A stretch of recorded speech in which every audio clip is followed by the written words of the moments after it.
বাইরে তখন চলছিল প্রচণ্ডভাবে রেমাল ঝড়ের তাণ্ডব, আর এতটাই ঝড়ের হাওয়া ছিল যে দেখো পাখাটা কিন্তু আপনি আপ ঘুরছিল।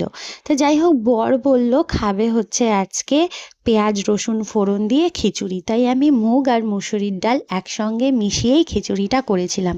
বাইরে তখন প্রচণ্ড হারে বৃষ্টি পড়ছিল, আর আমার কিচেনে রান্না হচ্ছিল খিচুড়ি। আমার বর না আবার একটু আটো আটো খিচুড়ি পছন্দ করে, আর শুধু তো খিচুড়ি করলে হবে না, তার সাথে তো কিছু না কিছু করতে হবে।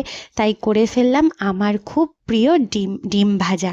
এই ডিম ভাজা থাকলে আমার কিন্তু আর কিচ্ছু চাই না। তবে হ্যাঁ, একটু পাঁপড়ও ভেজেছিলাম, ব্যাস। তারপর কি, যদি কারেন্ট চলে যায় সেই ভয়ে তাড়াতাড়ি করে খেয়ে দিয়ে নিলাম। বাকি রাতটা কিন্তু জেগেই কাটিয়েছিলাম, এত ঝড় হাওয়া দিচ্ছিল যে আর ঘুমই হয়নি।